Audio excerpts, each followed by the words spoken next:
ডাইলের ভাজা আর বড়া। ডাইলটা ছেড়ে দিলাম।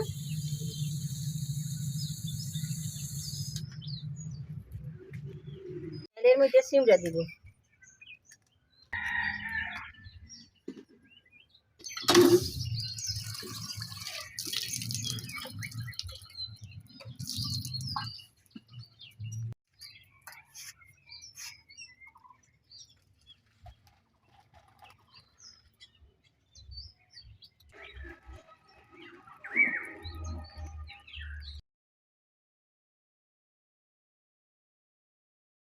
এই যে একটুখানি দিয়ে ডাইল ভাজা করবো। সিম দিয়ে দিলাম।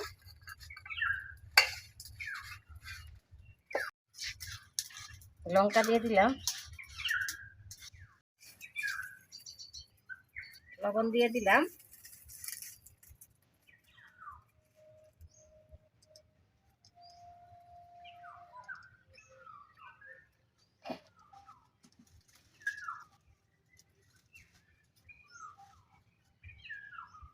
হলুদ দিয়ে দিলাম।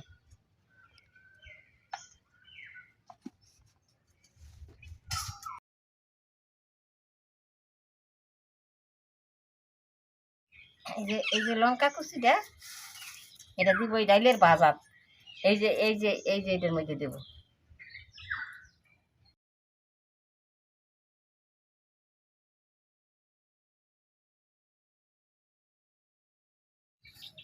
তেল দিলাম।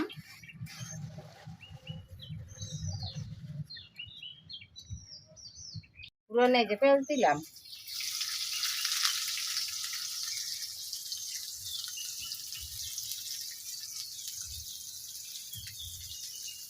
এই পেঁয়াজ কুচি আর এই লঙ্কা কুচি ডাইল ভাজা দেবো।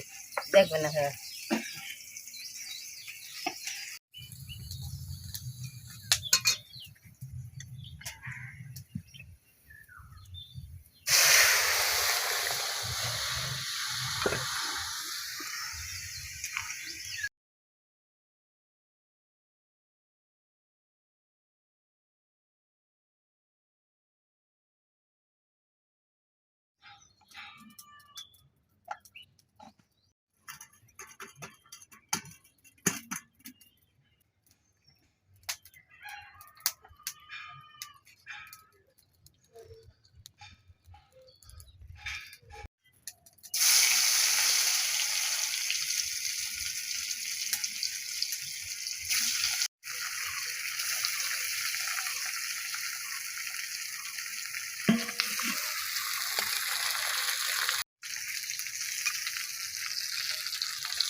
আলু ভাজা করছি তো আর মশার বড়া করবো না আজকে। আলু ভাজা, ডাল আর ডাইল ভাজা। এই ভাজা হয়ে গেছে, নামাই দিলাম।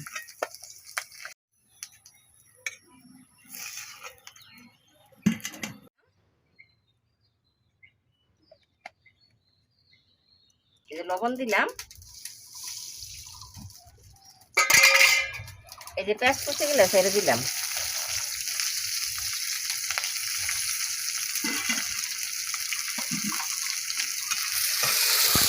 দেখেন আপনারা কতটা পেঁয়াজ লাগে আর কতটা তেল লাগে।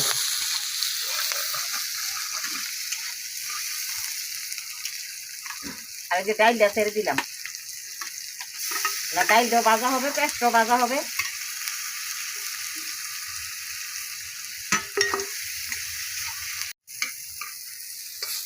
এই যে লঙ্কা কুচি দিছি, পেঁয়াজ কুচি, হলুদ, লবণ, তেল খালি লাড়বো।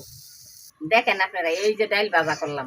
দেখেন আপনারা এই যে কতগুলা তেল দিছি আর কতগুলা পেঁয়াজ দিলাম, লঙ্কা দিলাম, লঙ্কা কুচি আর পেঁয়াজ কুচি। এই যে ডাইল ভাজা হয়ে গেছে। আমাদের ঘরে এই ভাজাটা খুব চলে, কিন্তু আমি খুব কম, অনেক দিন রান্না করি না এই ভাজাটা, ডাইল ভাজাটা। অনেক দিন পরে, অন্তত 6 মাস পরে করলাম।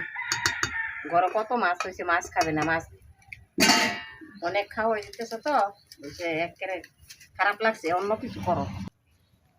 আলু ভাজা আর এই যে ডাইল ভাজা, অনেক দিন পরে 6 মাস করি না এই ডাইল ভাজাটা আমাদের ঘরে খুব খায়। মাছ খাইতে খাইতে বেশি রঙই হয়ে গেছে মাছে। এই যে ডাইল ভাজা আজকে আলু ভাজা আর হালকা করে আজকে ডাল রান্না করছি।